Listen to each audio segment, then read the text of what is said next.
tienes el Salmo 23 a la mano, hermano, le vamos a dar lectura.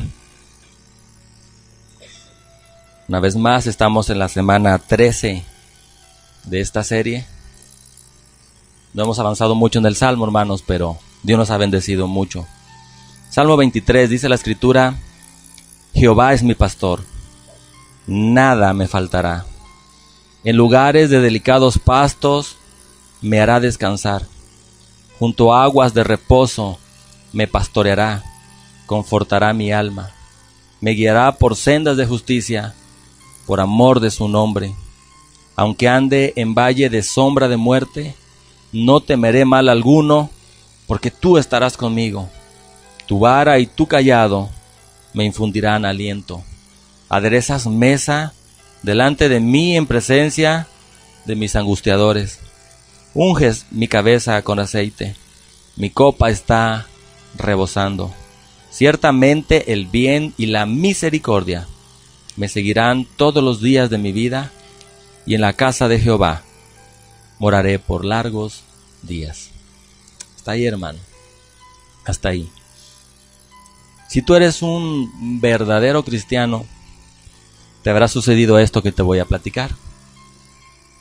Te convertiste a Jesucristo, lo recibiste en tu vida, que es como decir que Él te recibió a ti, como tu dueño, el Señor, el amo de tu existencia. Y pasado un tiempo te encontraste con alguien que durante ese intervalo no lo habías visto. Seguramente al empezar a hablar con esa persona que no habías visto, tan solo al empezar a hablar, te tuvo que haber preguntado: ¿y a ti qué te pasó? Te veo tan diferente, hablas de otra manera, se ve paz en tu vida y en tu mirada. ¿Qué te aconteció? Es lo que te va a preguntar. Y tú, como verdadero cristiano, le vas a decir: fue Jesús de Nazaret el que cambió mi vida.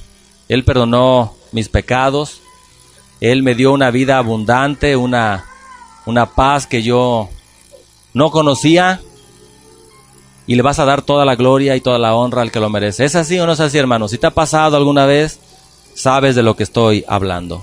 ¿Por qué ocurre esto, mi amado hermano? Porque Dios verdaderamente nos cambia. Dios verdaderamente nos cambia. Te voy a hablar hoy del Dios que nos cambia. Quiero que vayas, por favor, al primer libro de Samuel. Que vayas al capítulo 10, por favor. Del primer libro de Samuel. Y vamos a leer el versículo 6, el 7, el 8 y el 9. Primer libro de Samuel, capítulo 10, versos 6 al 9. Dice la Escritura así, hermano: Entonces el Espíritu de Jehová vendrá sobre ti con poder. Lo primero que quiero que veas, hermano, es que cuando el Espíritu de Jehová viene a ti, lo hace con poder. Y como implica poder, implica un cambio en nuestras vidas.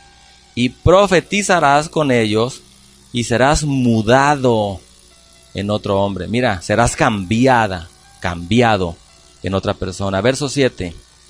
Y cuando te hayan sucedido estas señales, haz lo que te viniera a la mano, porque Dios está contigo. Este es un verso muy peligroso. Dice que hagas todo lo que se te ocurra, que hagas lo que te parece mejor, que hagas lo que consideres pertinente, que Dios va a estar contigo. Pero si sacamos ese versículo de contexto, hermanos, estaremos hablando herejías. Viene complementado con el versículo 6. Solamente cuando haya sido cambiado por Dios, por su poder. ¿Estamos? Antes no podemos hacer lo que se nos ocurra y lo que nos parezca mejor. Verso 8. Luego bajarás de mí a Gilgal. Bajarás, te humillarás ante mí. Entonces descenderé yo a ti, la humildad de Dios, la misericordia de Dios, para ofrecer holocaustos y sacrificar ofrendas de paz. Espera 7 días. Fíjate lo que dice el verso, hermano. No es un verso cualquiera. Es un versículo de Dios para tu vida. El poder de Dios va a venir a ti, siempre y cuando te esperes 7 días. Esperes todo lo necesario. No te muevas de donde Dios te ha puesto. Dice, espera 7 días hasta que yo venga a ti y te enseñe lo que has de hacer. El Señor es el que enseña. Aconteció luego que al volver él la espalda para apartarse de Samuel, le mudó Dios su corazón. Dios le cambió el corazón. Y todas estas señales acontecieron en aquel día. Hasta ahí, hermano. Hay una pregunta que la gente se hace hoy. ¿Y qué tipo de gente se hace esta pregunta? La gente que no está contenta con su forma de ser. Y la pregunta es, ¿cómo hago para cambiar? ¿Qué debo hacer? Esta pregunta, hermano, tal vez te la hayas hecho tú, ahí en lo íntimo. ¿Qué debo de hacer para cambiar? O tal vez te la estés haciendo hoy mismo. ¿Qué debo de hacer para cambiar? La respuesta está en la Escritura, hermano. La respuesta, Dios la tiene. Esta gente que se acerca a nosotros preguntándonos, ¿qué debo hacer para cambiar? Quieren escuchar una respuesta que sea algo así como una fórmula mágica. Como que les tenemos que dar un método, como que les tenemos que dar una fórmula para que en automático cambien. No. Es el Señor el que nos cambia siempre y cuando nosotros pongamos algo de nuestra parte. Obediencia para bien. Hermano, aclaro. Obediencia para bien, porque hay obediencia para mal. La Biblia dice que hay gente que obedece al pecado. Tiene que ser obediencia para bien. Y Dios se va a encargar del resto. La gente obedece para mal. Nosotros, obediencia para bien. Mira, hermano, hay gente tan negativa y tan corrompida en su mente que dicen, es que todo cambia para mal. Cada vez estoy más viejo. Cada vez me siento más enfermo. Cada vez se me cae más el pelo. Cada vez me quedo más ciego. Y dicen, ya ves cómo todo cambia. Hasta lo hicieron canción. Todo cambia, dicen, y que yo cambie no es extraño. Pero en Dios cambiamos para bien. Y día va, mi amado hermano, y día viene, y nuestra espiritualidad crece, porque conforme pasa el tiempo y Dios nos empieza a limar, cada día somos mejores con respecto a Dios. Estos versículos que leímos, hermanos, que son versículos muy interesantes, se refieren a Saúl. Hablan de una porción de la vida de Saúl, hablan de una gran verdad, que Dios nos cambia. Aunque el final fue trágico, ¿verdad que sí, hermanos? Él terminó en el infierno, terminó consultando una pitonisa, él fue cayendo de a poquito y fue alejándose cada vez más de Dios, fue entrando de a poco en el pecado, hasta que el diablo le tendió un lazo y se lo llevó al infierno. Dios es el que nos cambia, mi amado hermano. Pero fíjate algo, hay gente que puede ser ungida por Dios y aún así no obedecer a Dios. Tu pregunta sería esta hoy. Hermano, ¿por qué si Dios escogió a Saúl, si Dios lo llamó y le dijo a Samuel que lo ungiera como rey, por qué él se fue al infierno? La respuesta tiene que estar en la Escritura, ¿verdad que sí, hermano? Estamos en la primer libro de Samuel. Avanza al segundo libro de Samuel, por favor, para que veas la razón por la cual le sucedió esto. Segundo libro de Samuel, ve al capítulo 1, por favor, y mira el verso 21. Mira qué verso, hermano. Segundo libro de Samuel 1:21. Mira qué verso dice: Montes de Gilboa, ni rocío ni lluvia caiga sobre vosotros, ni seáis tierras de ofrendas, porque allí fue desechado el escudo de los valientes. Mira lo que voy a leer: el escudo de Saúl, como si no hubiera sido ungido con aceite. Él era ungido de Jehová, pero él se comportó como si no fuera ungido de Jehová. ¿Sabe lo que la Biblia quiere decir, hermano, de esto?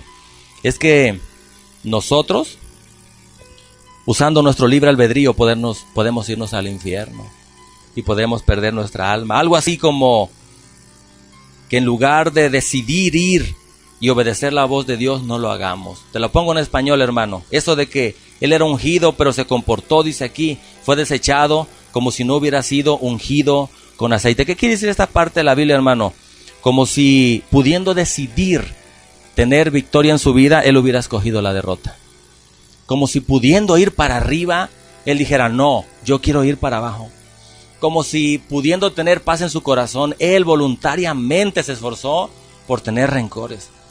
Como si en lugar de haber ido en pos de Jehová, él hizo todo lo posible para ir en pos de Satanás. Qué increíble versículo. Dios es justo, hermano, pero Él no es ciego. Él no va a justificar a nadie. Él nunca le va a llamar bueno a lo malo y nunca le va a llamar malo a lo bueno. Él nunca te va a decir estás bien si resulta que estamos mal. Hermano, tenemos un grave problema los cristianos. A veces nos queremos justificar a nosotros mismos y la Biblia nos advierte, dice, no vaya a ser que siendo heraldo de muchos, al final tú mismo vengas a quedar destituido.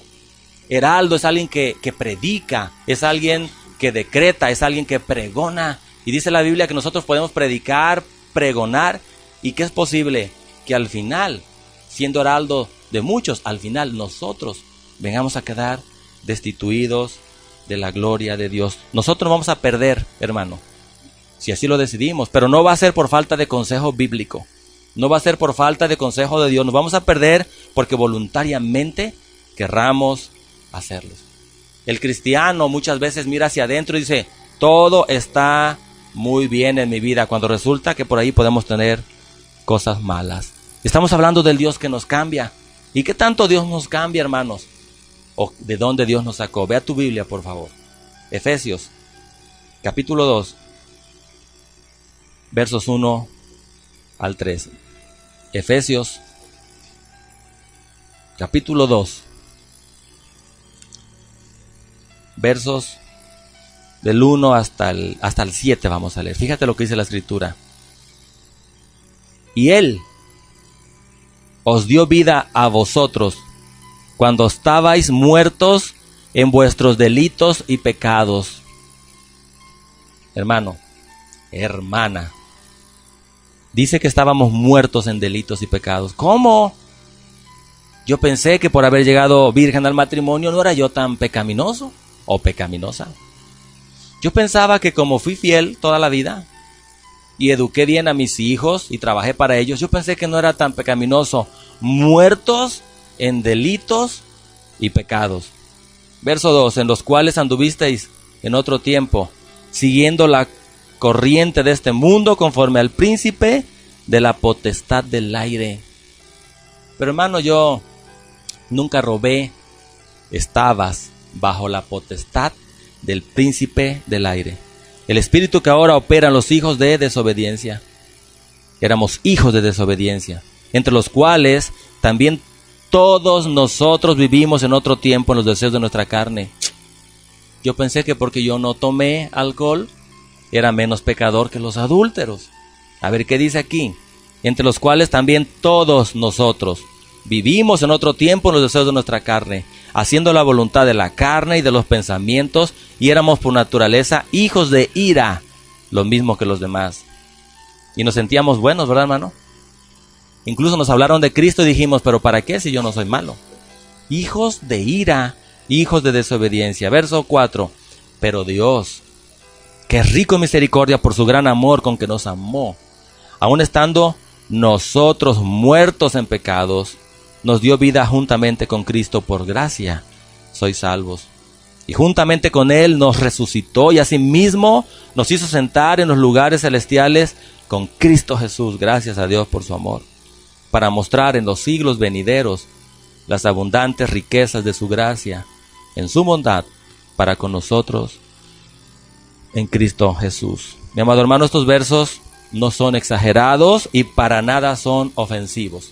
Esto éramos y en esto vivíamos, hijos de desobediencia, ahora a hijos de Dios, de chivos brincadores a ovejas de sus prados, de blasfemos, rebeldes, incircuncisos, a hijos de Dios, que sabemos lo que es la humildad, que sabemos lo que es rendirse a Dios, de una naturaleza pecaminosa a tener una nueva naturaleza y ser una nueva criatura en Cristo Jesús. Lo que Dios ha hecho en nosotros es algo maravilloso, hermanos. ¿Qué tanto Dios nos ha cambiado? Depende la libertad que le hemos dado al Espíritu Santo para que trabaje en nosotros. De nosotros ha dependido el grado de avance que querramos alcanzar. Depende si pusimos nuestra voluntad rendida a Dios o si pusimos barreras. Depende si ponemos nuestro corazón humillado ante Dios o si ponemos pretextos. Depende si nosotros ponemos la fe por delante o si ponemos nuestro intelecto, porque a veces tratamos de intelectualizar las cosas que la Escritura dice y que no tienen nada que ver con el intelecto, solamente se pueden entender a través de los ojos de la fe. Dios nos cambia y lo que no se vale es seguir permanentemente en un oscurantismo espiritual sin avanzar, mi amado hermano. Lo primero es mudar la mentalidad, cambiar la naturaleza, y después viene el proceso de santificación. Y después, mi amado hermano, después de santificarte, viene un avivamiento en tu vida y hasta después vendrá una reforma espiritual. Tenemos un tesoro en nuestra vida. Gracias a que hemos renunciado a las cosas del mundo, hemos ganado a Cristo. Pero si nosotros damos poco, recibimos nada. Si nos entregamos poco, lo que vamos a recibir es cero, mi amado hermano. Tenemos que entregarle todo a Dios y saber que es Dios el que hace un cambio profundo y radical en nuestras vidas. Pero te quiero poner la justa medida, según la Escritura, de qué tanto es lo que Dios nos cambia.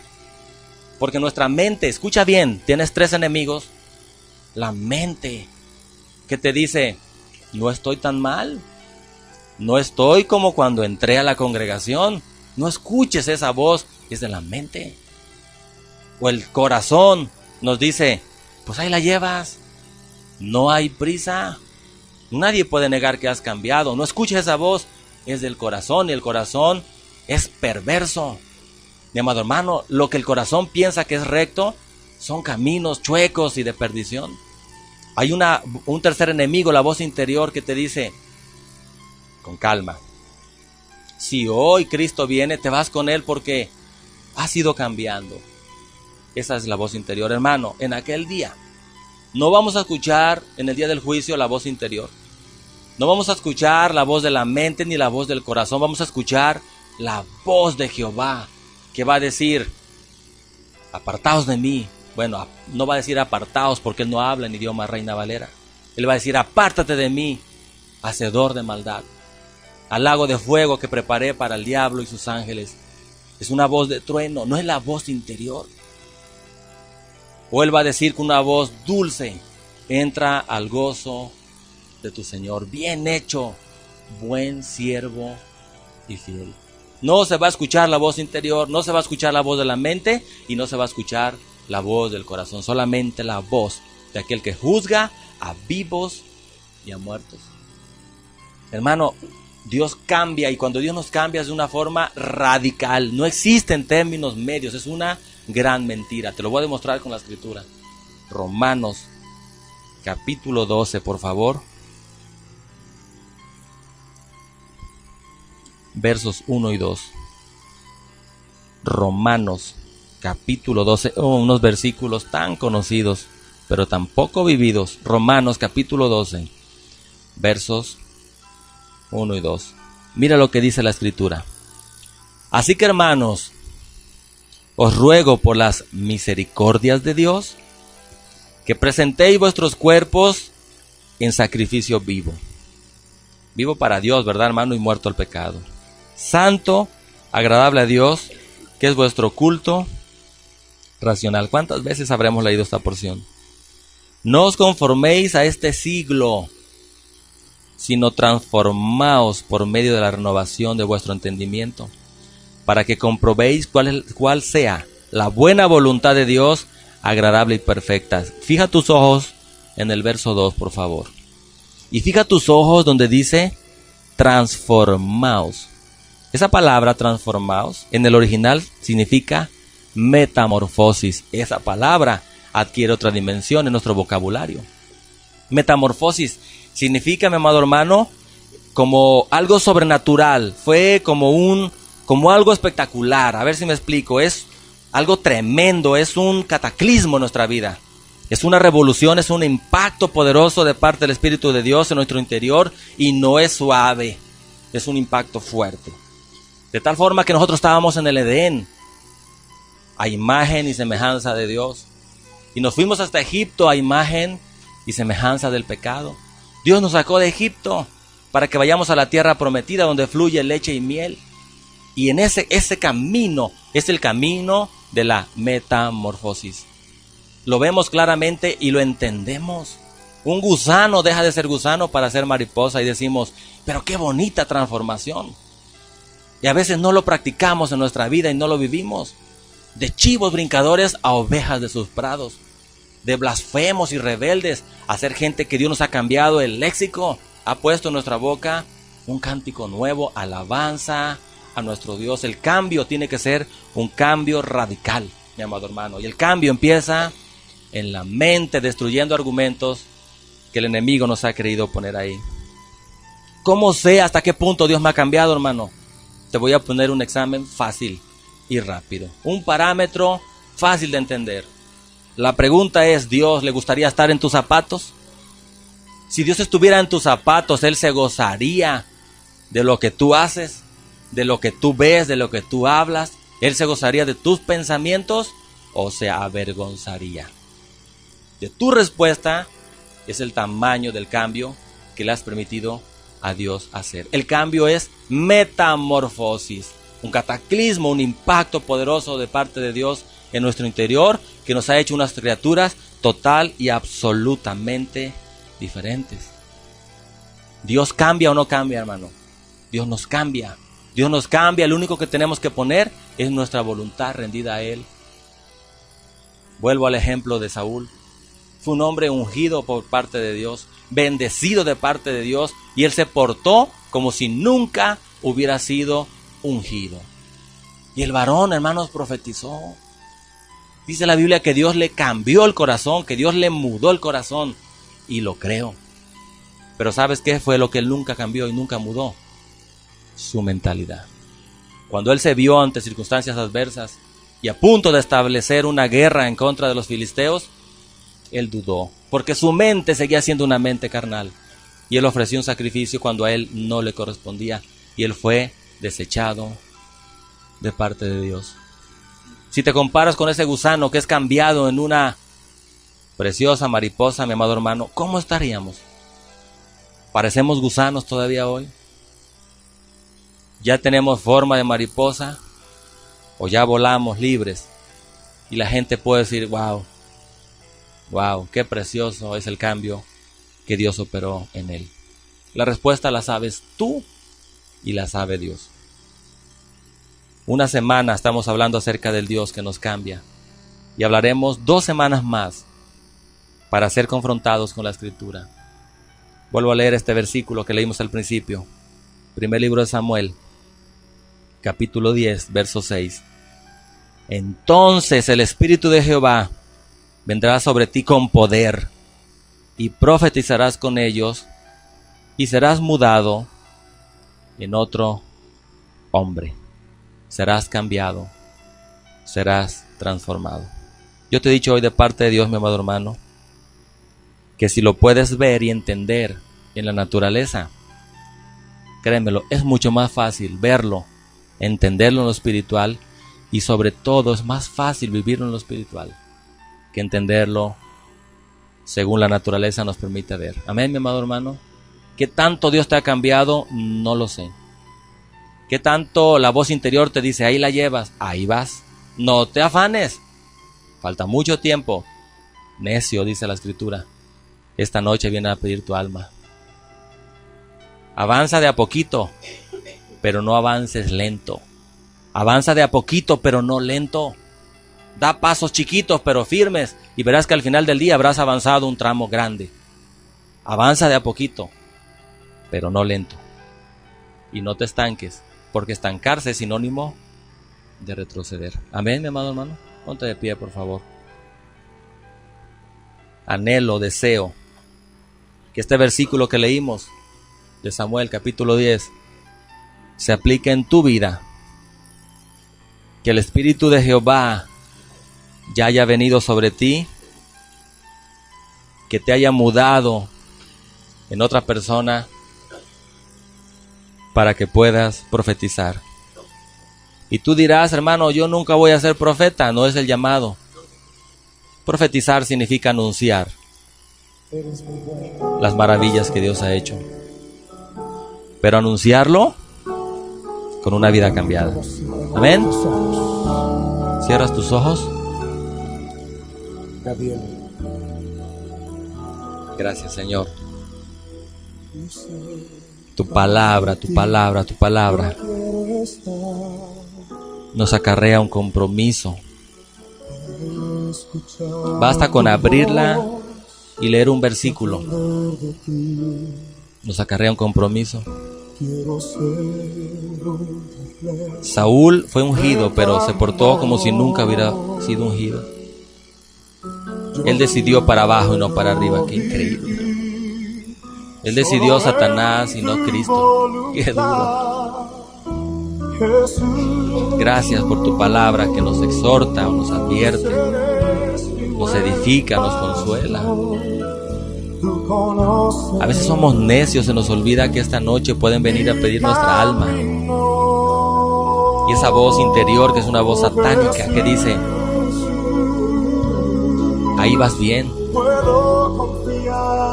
No es el punto que yo vaya bien, el punto es si mi corazón es perfecto. Ese es el punto. Si he avanzado hasta donde Dios sabe que pude haber avanzado con la ayuda de Él. A Saúl no le sirvió profetizar. Y a nosotros no nos van a servir los dones si no tenemos un corazón rendido a ti. No nos alcanza el profetizar. No nos alcanzan ni los ministerios. Aunque tengamos un ministerio de parte tuya, Señor, el ministerio no salva. El que salva es Jesús de Nazaret. El que tenga al Hijo de Dios en su interior, ese tiene la vida. Y el que no lo tiene, no tiene vida eterna. Ayúdanos, Señor, a experimentar esa metamorfosis,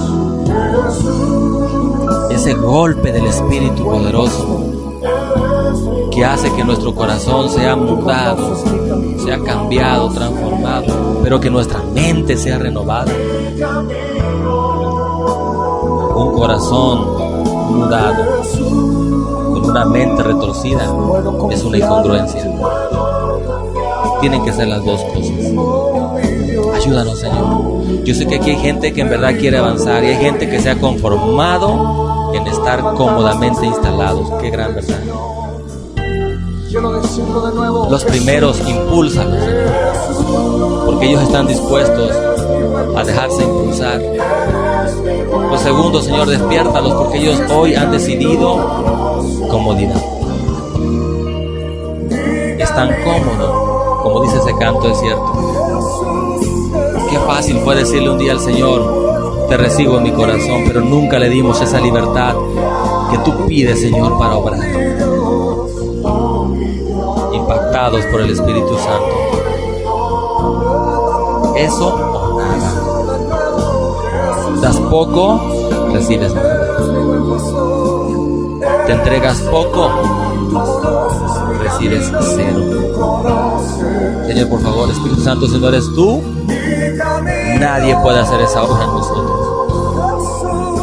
Hoy, aquí, se sigue oyendo esa vocecita interior, esa vocecita de la mente, del corazón. Engañoso es el corazón más que todas las cosas y perverso. Yo quiero escuchar las voces de mis hermanos. Pero la voz de tu Espíritu Santo no miente.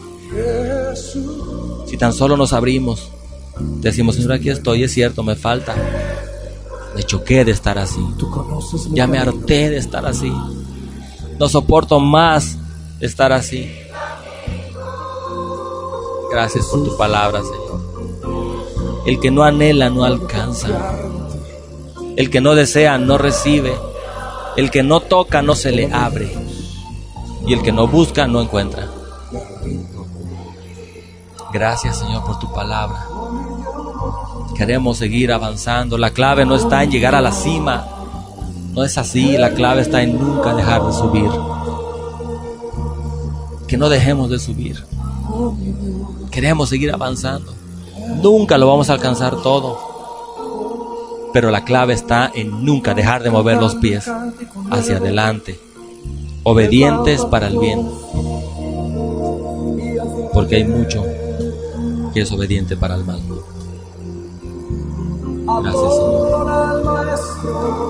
Mi alma te glorifica y mi alma te alaba. Y te exalto y te reconocemos como nuestro Dios. Gracias, Señor. Gracias, Jesús.